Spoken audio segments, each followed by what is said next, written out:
m'appelle Sophie Hardier, je suis professeure de traverso. Alors, qu'est-ce que c'est un traverso? Eh bien, c'est une flûte traversière, mais en bois. Elle se constitue de 3 ou 4 parties. Ici, il y en a 4. Nous avons la tête avec le trou pour l'embouchure, c'est là où on souffle. Ici, vous avez le corps intermédiaire qui se compose de 1 ou 2 parties. Et puis, vous avez le pied avec la clé. Qu'est-ce que c'est la clé? Ça me permet de m'aider à aller chercher un trou que je ne peux pas aller chercher avec mon petit doigt. Et vous verrez le petit trou qui est sous la clé. Voilà. Comment est-ce qu'on fait un son sur la flûte traversière? Eh bien, c'est un petit peu comme quand on essaie de souffler dans une bouteille en verre. On va rejoindre nos 2 lèvres au bord du trou. Et puis, on va poser la lèvre inférieure et on va souffler vers le bas. Et si vous avez une petite bouteille en verre à la maison, vous n'avez plus qu'à essayer.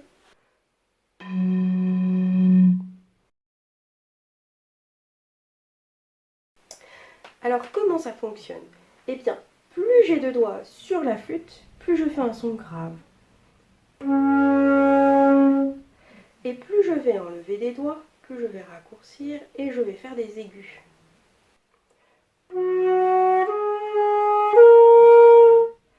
Et puis il va y avoir les notes qu'on appelle des doigtés de fourche, c'est-à-dire on va avoir un doigt qui ferme, un doigt ouvert et un autre doigt fermé. Ces notes-ci, elles vont être un petit peu plus fragiles, un peu plus douces. Écoutez.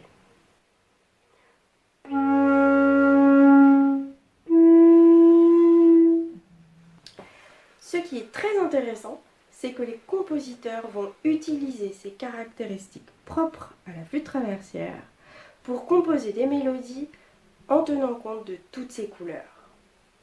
Essayez d'entendre les nuances.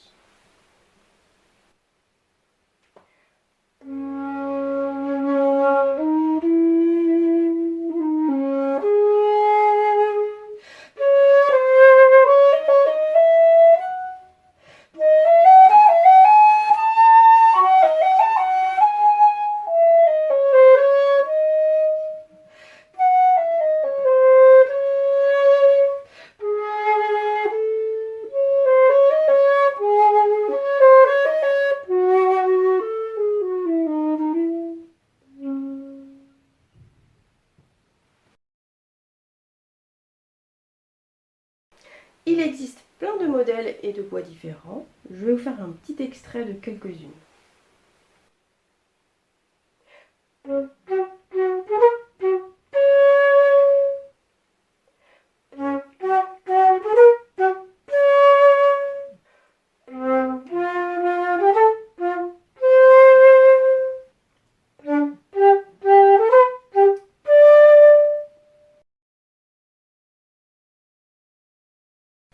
Parlons un peu musique.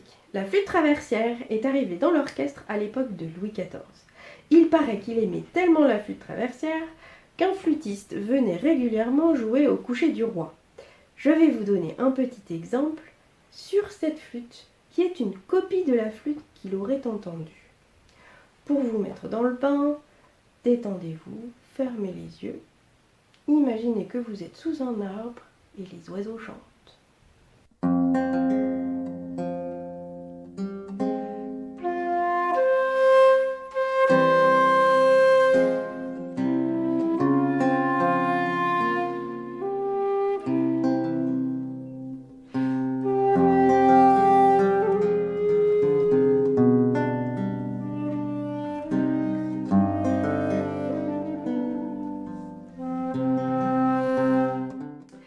C'est à cette époque que la flûte va prendre sa dimension virtuose et que des pages exceptionnelles de musique vont voir le jour. Jean-Sébastien Bach, Antonio Vivaldi la mettront en valeur. Elle trouvera également sa place dans des plus petits ensembles comme les duos, les quatuors. Voici quelques extraits.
Quand j'étais enfant, c'est après avoir écouté les plus belles mélodies de Mozart pour la flûte que j'ai choisi cet instrument. Je ne savais pas encore, mais c'est pour le traverso qu'elles avaient été écrites.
Avec sa sonorité boisée et sa simplicité, elle se rapproche des flûtes traditionnelles.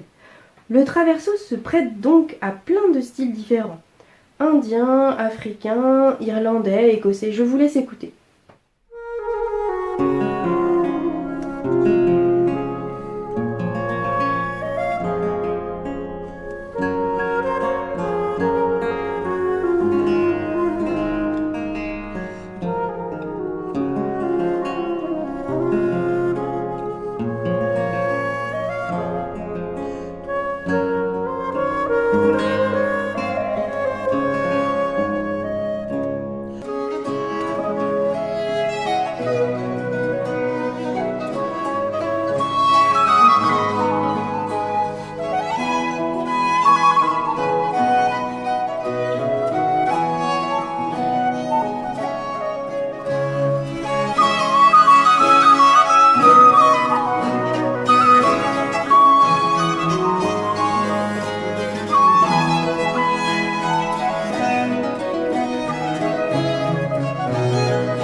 Durant mon enfance, j'ai beaucoup joué de flûte. D'ailleurs, peut-être que vous les connaissez déjà. J'ai joué de la flûte traversière en métal.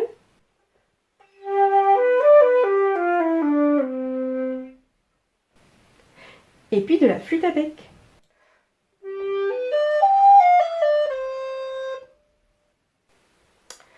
Et puis un jour, j'ai entendu la flûte en bois. Et comme je suis curieuse, j'ai été me renseigner et j'ai découvert que toute la musique que j'adorais jouer était en fait écrite pour la flûte en bois. C'est quand j'ai rejoué tous mes morceaux avec cette flûte que j'ai redécouvert des subtilités, des couleurs dans le son, des sonorités nouvelles. Soudain, tous mes morceaux prenaient une nouvelle lumière.